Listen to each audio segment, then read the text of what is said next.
Como resultó, me dirigía hacia una pared, y lo único que me alertó fue ver una de las balas de Lee rebotar en algo metálico. Encendí mi linterna por un segundo y vi que el túnel se dividía en 3 direcciones diferentes, y elegí un camino en una fracción de segundo y seguí corriendo.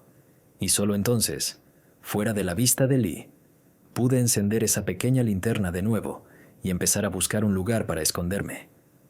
Mientras corría hacia el túnel divisorio, el débil resplandor de la linterna en mi mano comenzó a rebotar en las paredes mucho más estrechas, y de repente me di cuenta de que algo había sido escrito en ellas.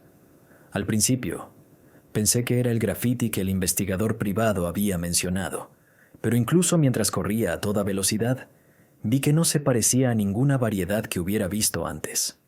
Parecía una especie de escritura untada en pintura negra, y toda una sección del túnel parecía cubierta con lo que debían ser más de unas líneas de eso. Ni siquiera reconocí el idioma, pero por razones que ya conoces, tampoco tenía tiempo para detenerme y estudiarlo.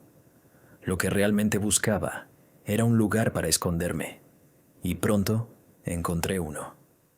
Poco después de empezar a ver todo ese extraño guión en las paredes, comencé a ver un montón de cámaras más pequeñas y grandes que salían del túnel por el que corría. Elegí una al azar, me lancé hacia ella y luego me acurruqué en la esquina más cercana para ocultarme de la linterna de Lee en caso de que la apuntara hacia la cámara. Mantuve mi respiración superficial, pero mi corazón latía con fuerza contra mi caja torácica y rápidamente me di cuenta de que mi escondite no hacía nada para amortiguar mi terror. Claro, estaba fuera de la vista de Lee, al menos temporalmente, pero más que nada me di cuenta de que estaba atrapado. Recordé cómo intenté quedarme lo más quieto posible, pero durante los primeros minutos, que parecieron horas, mis oídos zumbaban sin parar por el túnel que había amplificado el sonido de los disparos de Lee. Me pregunté si mi audición volvería a la normalidad e imaginé a Lee acercándose sigilosamente sin que yo pudiera oírlo nunca. Fue casi un alivio cuando empecé a oír su voz junto con el sonido de grava crujiente mientras sus pasos se acercaban cada vez más. No estaba sordo, pero aún estaba atrapado, así que el poco alivio que sentí se ahogó rápidamente en el terror crudo de saber que me estaban cazando. Lee empezó a llamar mi nombre, diciéndome que saliera, sin intentar razonar conmigo o excusarse por dispararme, solo diciéndome que necesitaba salir porque tarde o temprano me encontraría. No podía moverme.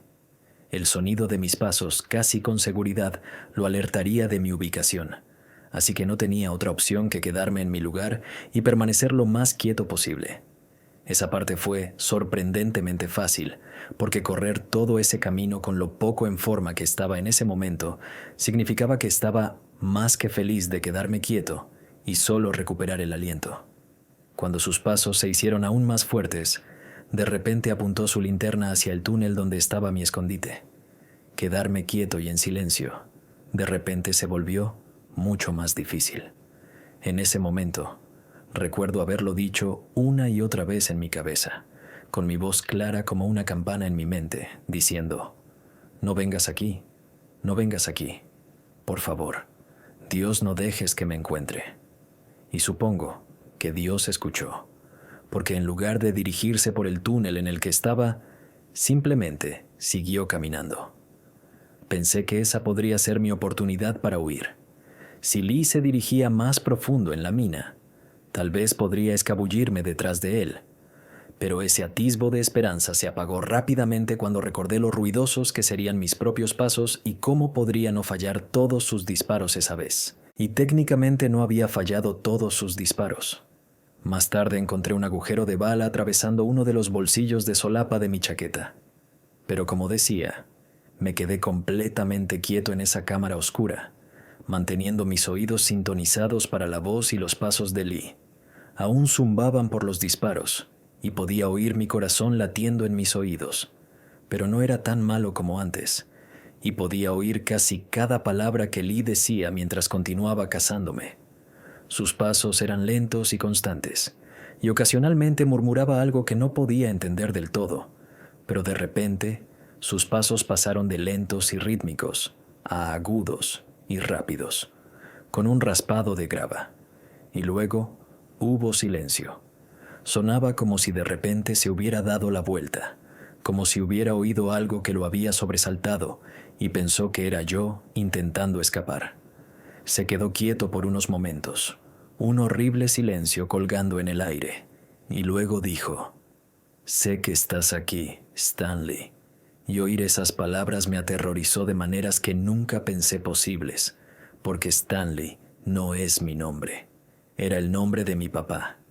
Era como si mi mente estuviera al borde de fracturarse por la combinación de terror, confusión y recuerdos dolorosos. El tío Lee debía haber perdido la maldita cabeza. No había otra explicación para eso, y la realidad de lo que eso significaba para mí era casi demasiado para manejar. Quería más que nada intentar razonar con él, apelar a un sentido de parentesco. Ya habíamos perdido a un hombre en la familia. No había razón para perder a otro, especialmente no por su propia mano. Pero también sabía que esa apuesta podría ser la última que tomara. Ya había intentado matarme, y no había nada que dijera que no lo intentaría de nuevo. Al final, me resigné a quedarme quieto y simplemente esperar hasta que doblara la esquina de mi escondite. Lo embestiría e intentaría tomar el control de esa pistola. Entonces, lo que pasara después, solo podía esperar lo mejor. Pero mientras escuchaba sus pasos volverse lentos y constantes de nuevo, esperando que se hicieran más y más fuertes antes de ver su linterna, ambos oímos el sonido de algo más moviéndose en esos túneles. No puedo decirte quién era. No dijeron una palabra, y no oí pasos adicionales. Todo lo que oí fue lo que sonaba como rocas moviéndose en algún lugar más profundo en los túneles.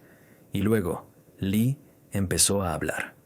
Al principio, no pude entender lo que decía. Simplemente se detuvo en seco, y luego empezó a murmurar algo en voz baja. No tenía ni idea de qué estaba pasando. Estaba aterrorizado, pero todo lo que podía hacer era quedarme quieto como una maldita estatua y mantener mis oídos sintonizados, como si mi vida dependiera de ello, porque así era. Y Lee siguió murmurando para sí mismo, o al menos sonaba como si estuviera murmurando para sí mismo. Y luego de la nada, sentí esta ráfaga de aire cálido soplando a través de los túneles, como si viniera de algún lugar profundo, y olía a maldad. Y cuando digo que olía a maldad, solo uso esa palabra en lugar de muerte. Estaba a punto de escribir que olía a muerte, pero como alguien lo suficientemente desafortunado como para encontrarme con un cadáver de ciervo en descomposición en pleno verano, ese no es el mismo olor que el que olí en ese pozo minero ese día. No era ese tipo de olor enfermo de putrefacción podrida que te hace querer vomitar o correr o ambos. Era algo tan asqueroso que no debería existir por ninguna ley natural. Olía a muerte quemada. Esa es la única forma en que puedo resumirlo realmente, como algo que no puede existir aquí en la superficie, algo más antiguo que la mina misma. Me hizo cubrirme la boca y la nariz con mi camisa, porque mi primera suposición fue que era uno de esos gases tóxicos de los que una vez leí que los mineros tenían que preocuparse.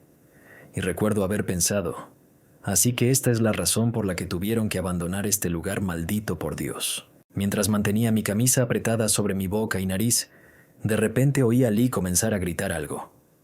No puedo garantizar que estas fueran sus palabras exactas, solo mi recuerdo de ellas. Pero según mi memoria dijo, «Está aquí, lo traje, hice lo que pediste». Se repitió mucho. Dijo cosas en medio como «por favor», o «tienes que creerme». Pero dijo esa primera parte una y otra vez en ataques de rabia, con sus gritos cada vez más fuertes, hasta que ya no pude distinguir las palabras. Para cuando sus gritos habían degenerado en lo que sonaba como gritos de dolor y terror, salí corriendo con la esperanza de que estuviera lo suficientemente distraído. No estaba cerca del túnel en el que estaba. Ni siquiera vi su linterna mientras corría. Pero durante todo el tiempo que estuve saliendo a toda prisa de ese túnel a velocidades que estaba seguro terminarían en una caída, oí los gritos de Lee. Seguí oyéndolos mientras corría hacia la luz del día también. Eran mucho más débiles y tenían esta calidad de eco espeluznante, pero aún podía oírlos hasta que de repente se silenciaron. y no miré atrás, aunque no lo consideré siquiera. Simplemente seguí corriendo hacia la pendiente suave que usamos para bajar a ese pozo. Luego la escalé y seguí corriendo a través del bosque hasta que mis piernas gritaron que no más. El bosque estaba tranquilo, pero los gritos del tío Lee seguían resonando en mi cabeza, y fui overtaken por estos sentimientos contradictorios de trauma y este extraño sentido de victoria. Lo había logrado, pero no podía disfrutar esa sensación porque por alguna razón el tío Lee no lo había hecho. Cuando ya no pude correr más, comencé a caminar de vuelta a mi camioneta y tomó mucho tiempo antes de que viera el brillo de su cama metálica a través de un matorral que se adelgazaba de árboles. Mis manos temblaban mientras alcanzaba la manija de la puerta, y luego, después de abrirla de un tirón, me deslicé en el asiento del conductor y simplemente me senté allí por un momento, mirando el parabrisas.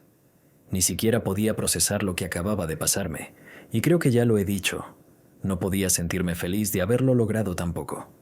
En cambio, era solo este sentido entumecido de resignación de que tenía que conducir a casa y reportar mi propio intento de asesinato al sheriff del condado, junto con una sola palabra. ¿Por qué? Solo pude conducir mi camioneta hasta Quetta antes de tener que detenerme. No había manera de que pudiera conducir de manera segura dada mi condición, y era el primer lugar disponible para llamar al departamento del sheriff. Mis manos aún temblaban cuando le pregunté a una recepcionista de motel si podía usar su teléfono. Podía decir que ella estaba un poco asustada de mí por mi apariencia y comportamiento, pero me dejó usar su teléfono de todos modos. No me molesté en tratar de mantener la llamada privada. Quiero decir, bajé la voz, pero con una chica justo allí frente a mí, no había mucho que pudiera hacer para evitar que oyera. Le dije a la dama de despacho que mi tío había intentado matarme en el pozo minero abandonado al norte de Cucumber y cómo pensaba que había tenido algún tipo de accidente y aún estaba adentro, y debo haber sonado realmente alterado y distante, pero entendieron lo suficiente para enviar ayuda. 2 diputados llegaron al motel en un crucero quizás 10 a 15 minutos después, y les conté todo. Lo escribieron todo. Luego me dijeron que me llamarían una vez que revisaran las minas. Conduje a casa, me di una ducha e intenté procesar todo lo que había sucedido, pero no había procesamiento. Incluso, después de todos estos años, aún no he podido. Unas horas después, recibí una llamada de uno de los diputados. Encontraron huellas y casquillos de bala, pero no al tío Lee, y con papá fue exactamente el mismo proceso que lo que sucedió después de que mi papá desapareciera. Al menos, imagino que todo se desarrolló de manera similar. El sheriff involucró a búsqueda y rescate, quienes una vez más exploraron la mina tan profundo como era seguro hacerlo, y no había rastro del tío Lee en ninguna parte. No sangre, no cuerpo, no arma, solo esos casquillos de balas cerca de la entrada, desde donde me había disparado, y yo había corrido. Les conté todo sobre la ráfaga de aire cálido y cómo Lee había empezado a gritar. «Está aquí, lo traje, hice lo que pediste». Y luego, después de muchas semanas de investigar y consultar con expertos, el sheriff del condado anunció su conclusión. Y esto es lo que nos dijo. En la minería hay cosas llamadas blowouts o blowouts de gas. Estos eventos involucran liberaciones accidentales de gases como metano, monóxido de carbono, sulfuro de hidrógeno o dióxido de carbono, todos los cuales pueden acumularse en las minas y resultar tóxicos en ciertas concentraciones.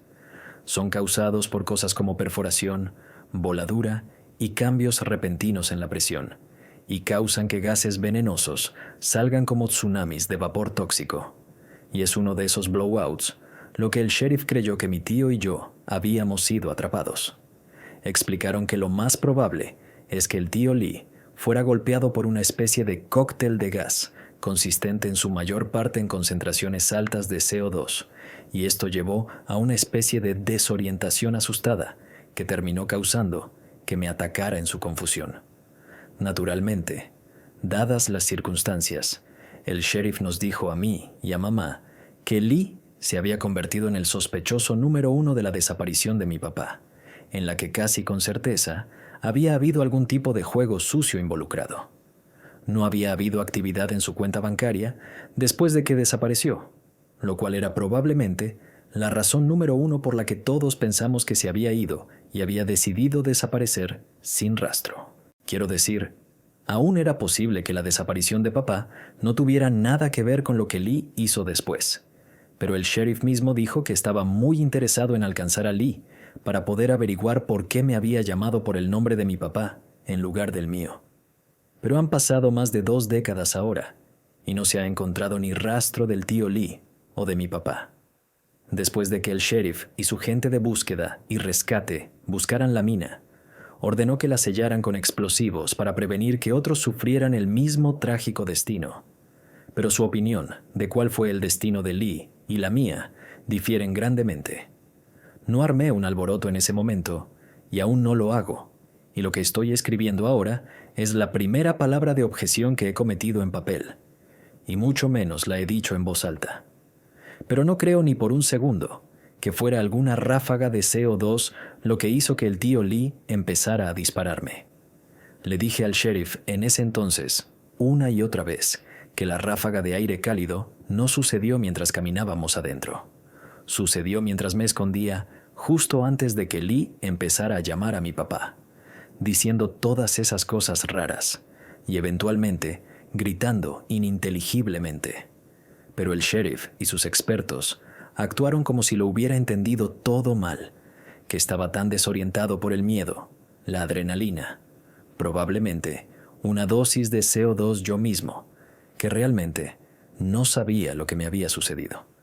Pero yo sé lo que me sucedió, y sé lo que le sucedió a mi tío Lee también. Solo que no creo que esté listo para decirlo realmente. Tampoco creo que alguna vez esté listo para decirlo realmente, porque hacerlo se siente como abrir la puerta a alguna gran y terrible oscuridad.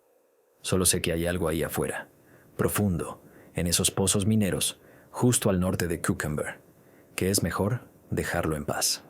Historia 2. Music. Mi nombre es Mira y soy una investigadora postdoctoral en el Departamento de Antropología de la UNCC Chapel Hill. Mi investigación se centra en la intersección de prácticas culturales e identidad social, con énfasis en metodologías etnográficas y contextualización histórica, o en inglés simple. Estudio cómo las tradiciones de las personas y su sentido de pertenencia se conectan observando de cerca y mirando su pasado. He emprendido muchos proyectos interesantes en mi tiempo, y aunque la mayoría han sido enriquecedores y satisfactorios, hay uno que francamente desearía poder olvidar, y eso no se debe al tema ni a las personas con las que traté, ya que no puedo hablar lo suficientemente bien de ninguno, sino a un encuentro muy particular con una mujer muy particular mientras investigaba las redes de parentesco, tradiciones rituales y resiliencia sociocultural de los Munganes Apalaches. Para acortar una historia muy larga, los Munganes son un pueblo de raza mixta que habita el área donde Tennessee, Virginia y Carolina del Norte se intersectan. Se cree que tienen una mezcla de ancestros europeos, africanos y nativos americanos, con orígenes que se remontan a finales del siglo XVIII o antes. El término Mungan proviene de la palabra francesa mélange, que significa mezcla, y se aplicó a aquellos que vivían en relativo aislamiento en áreas como los condados de Hawkins y Hancock, en Tennessee, el condado de Lee, en Virginia, y partes del oeste de Carolina del Norte. Los orígenes exactos de los Munganes siguen siendo muy debatidos, con teorías que van desde marineros portugueses naufragados o sobrevivientes de la colonia perdida, hasta uniones entre personas libres de color, colonos europeos y grupos indígenas como los Cherokee o Saponi. Estudios genéticos, como los del Journal of Genetic Genealogy, sugieren que muchos munganes tienen raíces en África subsahariana y el norte de Europa, posiblemente de interacciones coloniales tempranas antes de que se establecieran leyes raciales estrictas. Rasgos físicos como cabello oscuro, ojos claros y el llamado bulto mungán en la cabeza han sido observados por investigadores, aunque las apariencias se sabe que varían ampliamente. Con el tiempo, Muchos munganes se han asimilado en poblaciones más amplias, pero estos días es común que sus descendientes abracen su ascendencia a través de grupos como la Mungan Heritage Association, que celebran una identidad compleja que desafía lo que tradicionalmente han sido categorías raciales rígidas. Emprender una investigación sobre los munganes parecía una oportunidad increíble, y en antropología es raro conseguir una como esa, que no venga con un vuelo de 14 horas y un libro de frases, y me alegré de recibir la noticia de que mi propuesta había sido aceptada. Pero si hubiera sabido lo que iba a encontrar, no hay manera en el infierno de que la hubiera honrado, y esta es la razón. Recuerdo conducir por esta carretera sinuosa de los Apalaches, mi viejo sedán traqueteando sobre la grava, mientras me preguntaba si la vieja chica finalmente se rendiría antes de que llegara a mi destino. El último hilo que había tirado me llevó a un pueblo llamado Hollow Ridge, un lugar que, dependiendo de cuál estudiabas, ni siquiera estaba en el mapa. Algunas cuentas hacían la afirmación bastante increíble de que la población del pueblo manifestaba un proceso de envejecimiento atípico, uno que observaba expectativas fisiológicas, o parafrasearlo como la amable señora en el diner donde me detuve dijo: todo ese buen aire de montaña significa que la gente allá vive un montón de tiempo. Mis cuadernos estaban llenos de callejones sin salida, así que pensé que no había daño en perseguir ese también. Después de horas de conducir, Hollow Ridge finalmente apareció a la vista. Casas de tablillas se hundían contra la ladera. Humo se enroscaba de las chimeneas mientras unas pocas personas se demoraban en porches, observándome entrar. Aparqué cerca de una tienda general. Agarré mi bolso y salí a respirar aire que olía a tierra húmeda y aceite de pino. Un hombre en overoles me saludó con la cabeza desde el otro lado de la calle y yo le devolví el saludo en silencio. Luego, entré en la tienda. El dependiente de la tienda, un tipo delgado con cabello canoso, me miró con sospecha cuando empecé a hacer preguntas sobre el pueblo. Le dije que era genealogista rastreando líneas de sangre munganes y frunció el ceño, dándome otra mirada de desconfianza. Y luego me señaló un camino directo que llevaba hacia la cresta. La gente allá arriba no acepta a los forasteros, dijo, y luego me dijo: mejor cuídate.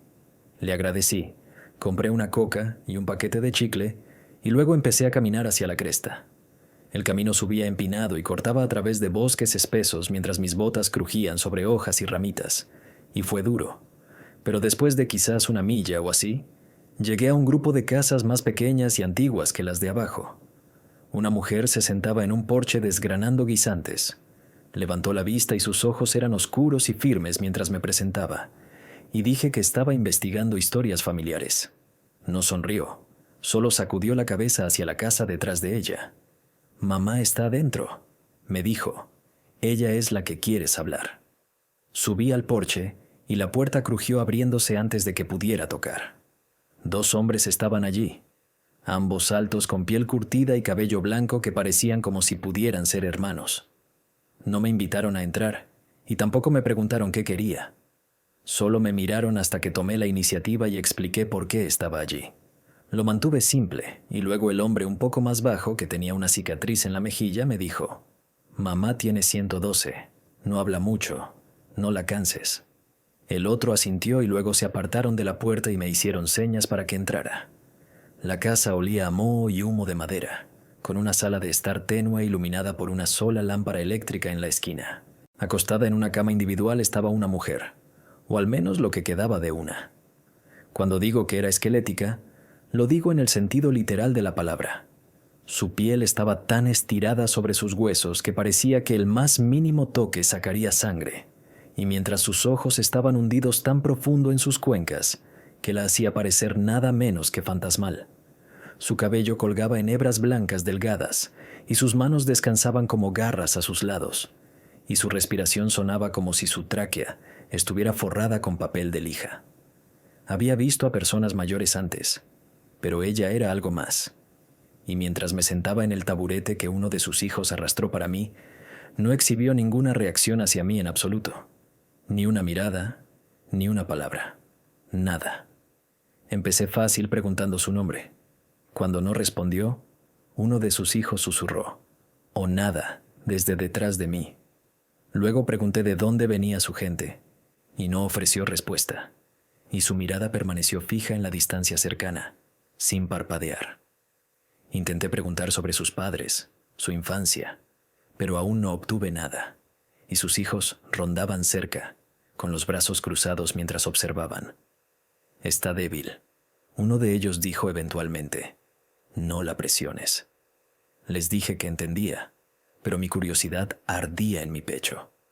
Una mujer de 112 años que parecía haber estado muriendo de hambre durante décadas. Tenía que saber más.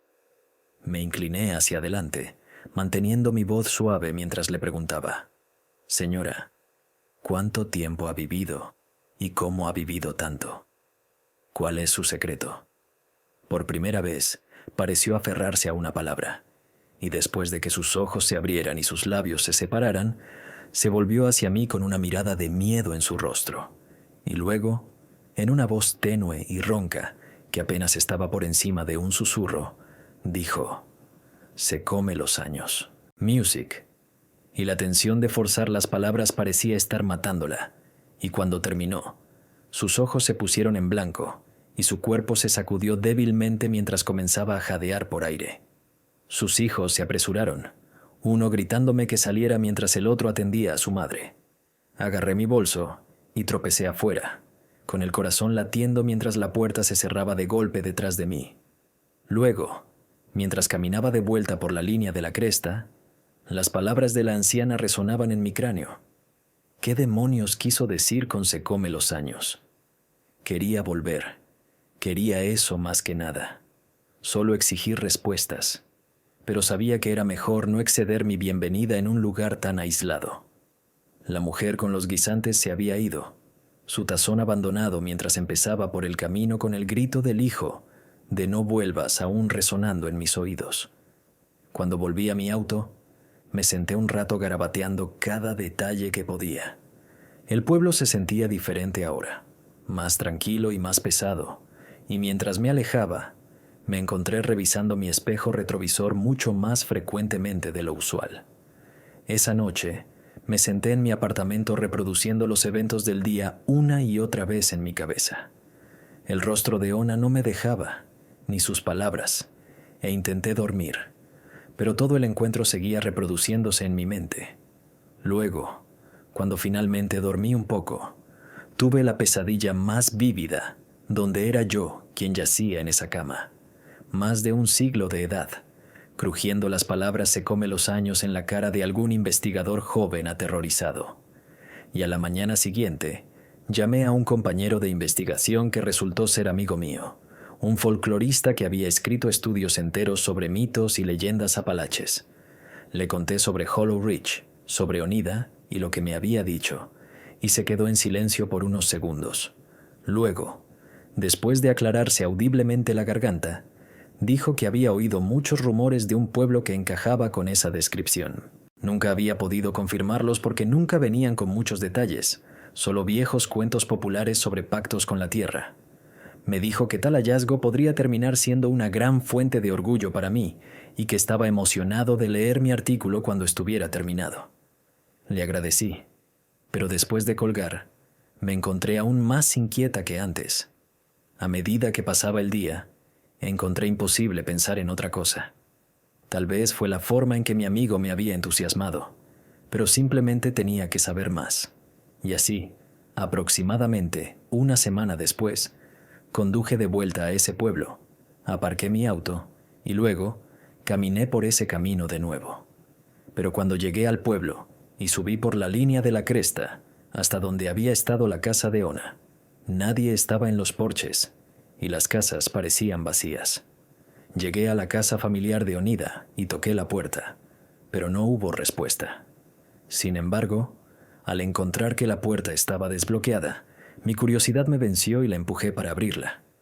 La sala de estar estaba vacía. No lámpara, no cama, no Oneida. Revisé las otras habitaciones. Nada. No muebles, ni señales de vida. Salí afuera y llamé. pero no obtuve nada más que silencio, y fue como si todos hubieran desaparecido. Y pasaron semanas.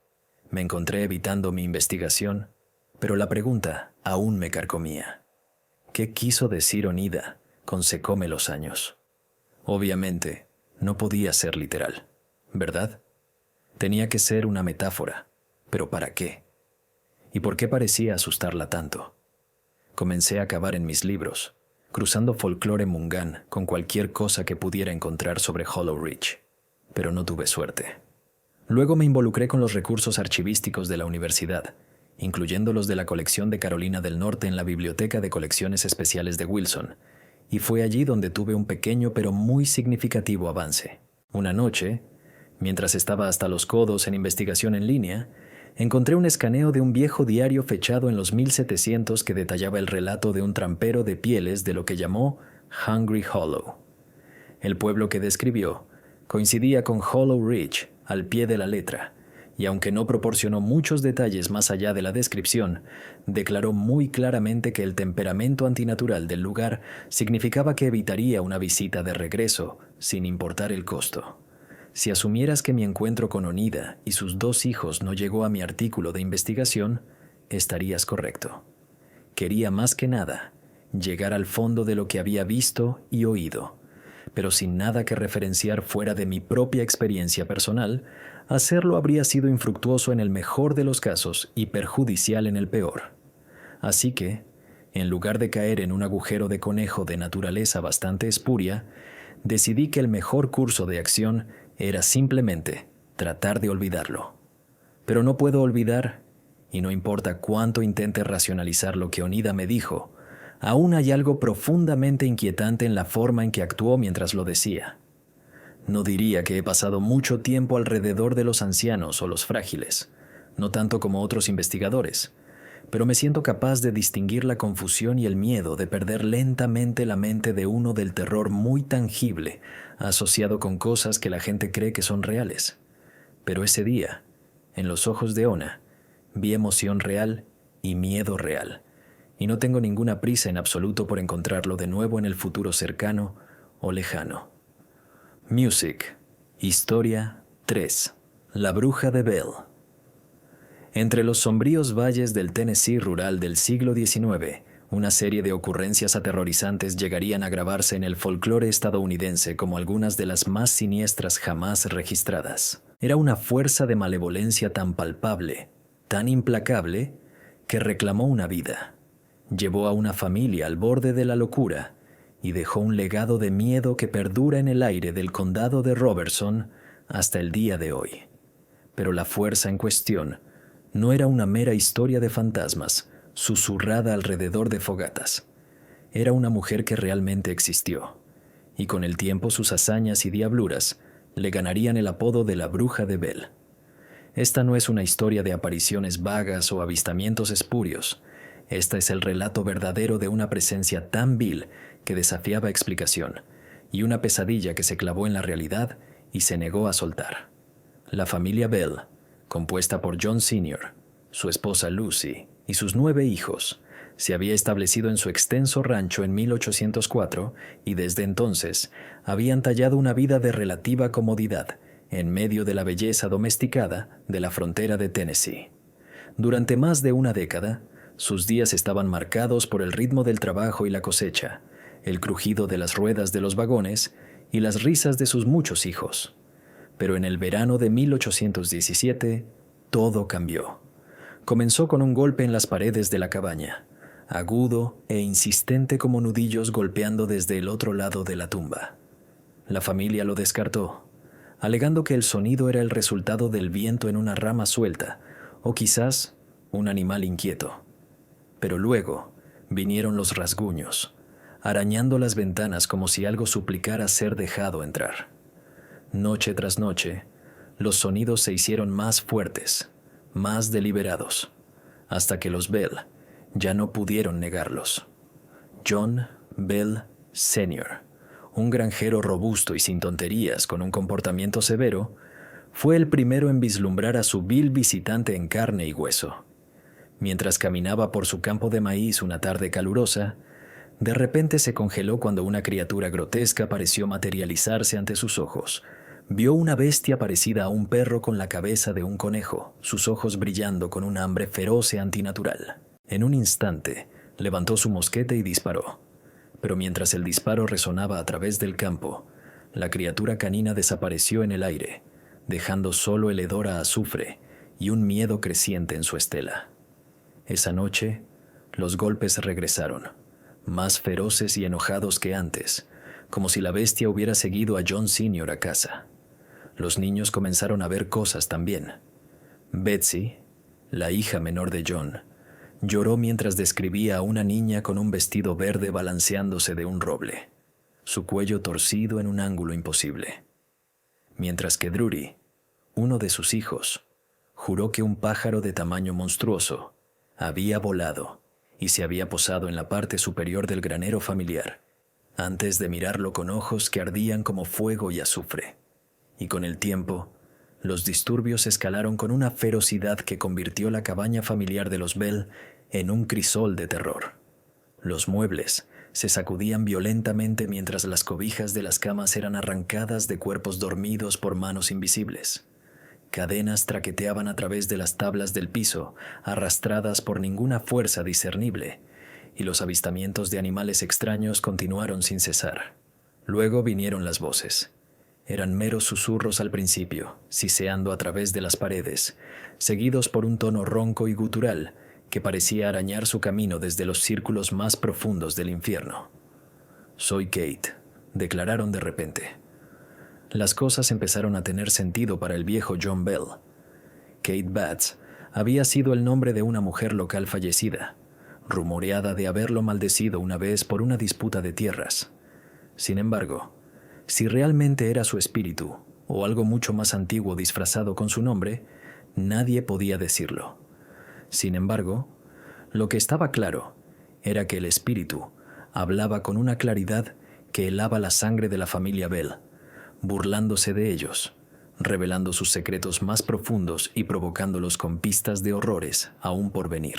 La pequeña Betsy Bell, que tenía solo 12 años en ese momento, se convirtió en el objetivo favorito de Kate, ya que la bruja vertió su ira sobre ella con una crueldad que desafía la comprensión. Puños invisibles golpeaban su frágil marco, dejando moretones y ronchas que florecían como flores oscuras en su piel. Su cabello era tirado en nudos tan apretados que sacaba sangre, con sus gritos tragados por la noche, mientras la voz etérea de la bruja cacareaba con deleite. «Nunca conocerás la paz», gruñó, clavándola a la cama con un peso que ningún humano podía levantar. La familia observaba impotente mientras el espíritu brillante de Betsy se marchitaba bajo el asalto implacable.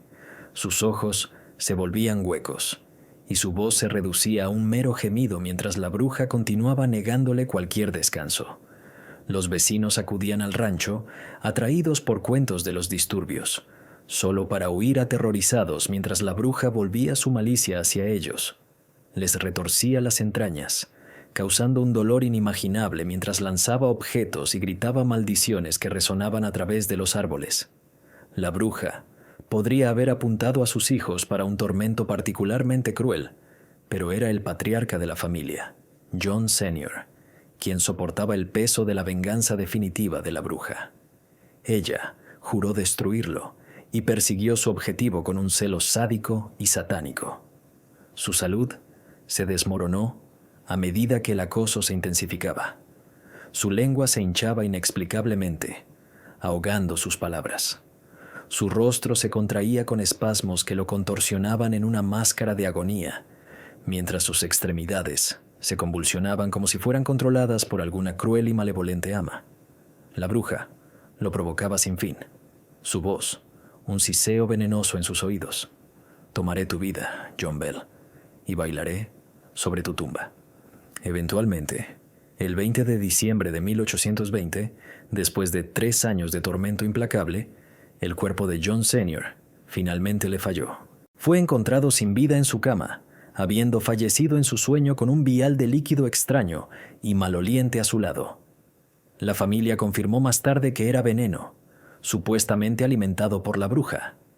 El estado de Tennessee registró la muerte de John como la única oficialmente atribuida a una entidad sobrenatural, un testimonio sombrío del poder de la vieja Kate Batts, así como de la entidad con la que había pactado. Incluso Andrew Jackson, el general intrépido y futuro presidente, resultó incapaz de resistir la furia de la bruja de Bell. En 1819, él y sus hombres acamparon en el rancho de la familia Bell, ansiosos por confrontar cualquier entidad que habitara el lugar. Pero mientras el vagón se acercaba, sus ruedas se bloquearon inexplicablemente en el aire lleno de un chillido ensordecedor que erizaba el pelo. «Preferiría enfrentar al ejército británico que pasar otra noche aquí», declaró Jackson según informes, huyendo antes del amanecer con sus tropas a remolque. Si un hombre de su convicción quedó temblando ante la bruja, ¿qué esperanza tenía una familia de simples granjeros contra ella? El reinado de terror de la bruja no terminó con la muerte de John. Perduró, atormentando a Betsy y a los Bell sobrevivientes hasta 1821, cuando abruptamente anunció su partida, pero no sin prometer regresar después de 7 años. Y fiel a su palabra, reapareció en 1828, sacudiendo camas y susurrando amenazas a Lucy y a los niños restantes antes de desaparecer de nuevo. Juró otro regreso en 1935, 107 años después, y aunque no se materializó ningún acoso generalizado, los locales en Adams insisten en que la entidad nunca se fue realmente. Luces extrañas parpadean en los bosques, gritos incorpóreos perforan el silencio de la noche, y la cueva de la bruja de Bell, una oquedad de piedra caliza cerca del rancho original, aún palpita con una energía que lleva a los visitantes al borde de la cordura. Al visitar la cueva de la bruja de Bell, los visitantes valientes son recibidos por lo que equivale a una boca abierta, sus paredes irregulares reluciendo con limo y humedad, mientras el aire permanece espeso con un hedor arañante y profundamente inquietante. Aquellos que se atreven a sus profundidades reportan pasos resonando donde nadie camina, gruñidos retumbando desde las sombras y una sensación sofocante de ser observados. En 1986, 2 reporteros de The Tennessean planeaban pasar una noche adentro, armados con escepticismo y linternas. Sin embargo, el escritor del personal, David Gerard, y el fotógrafo del personal, Bill Wilson, duraron meras horas antes de huir, expulsados por ruidos guturales que se hincharon en un rugido, un sonido que ninguna cueva debería hacer.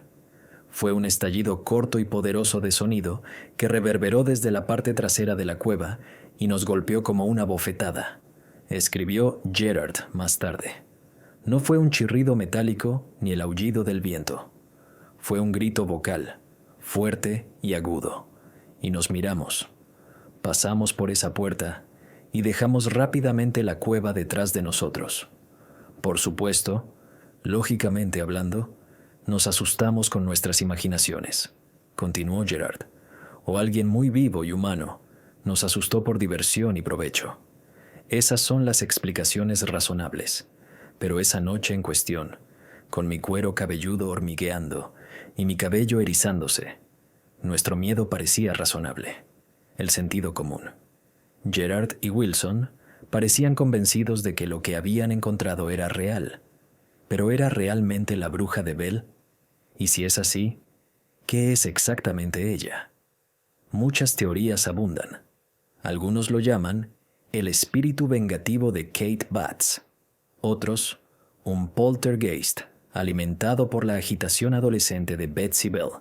Sin embargo, algunos creen que un demonio disfrazado como algún tipo de espíritu es el culpable. La ciencia ofrece explicaciones tibias. El envenenamiento por metales pesados podría bien explicar los síntomas de John, mientras que la histeria masiva parece amplificar y explicar el resto. Sin embargo, tales teorías científicas caen planas contra los cientos de testigos, desde vecinos hasta clérigos, hasta el presidente Jackson mismo, que vieron, oyeron y sintieron la presencia iracunda de la bruja de Bell. Y seguramente, ninguna broma podría sostener tal terror durante décadas, ni sería capaz de dejar una cicatriz tan duradera en una comunidad tan unida.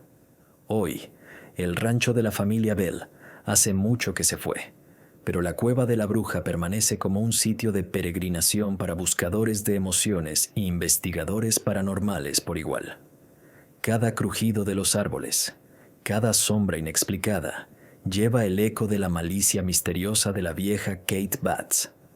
Los locales hablan de ella en tonos bajos, cautelosos, de invocar su nombre no sea que vuelva su mirada hacia ellos. La bruja de Bell no es una historia de fogata para ser descartada al amanecer. Es una herida en el tejido de la realidad, un recordatorio de que algunos males no se desvanecen, simplemente esperan a su próxima víctima. Y en la quietud de la noche de Tennessee, cuando el viento muere y la oscuridad se cierra cerca, podrías oírlo. Un golpe tenue, un rasguño o un susurro que promete que la historia de la bruja de Bell está lejos, lejos de terminar. Hola amigos, gracias por escuchar y haz clic en esa campana de notificación para ser alertado de todas las narraciones futuras. Publico nuevos videos todos los lunes y jueves a las 9:00 p.m., hora del este, y hay transmisiones en vivo súper divertidas los domingos y miércoles por la noche.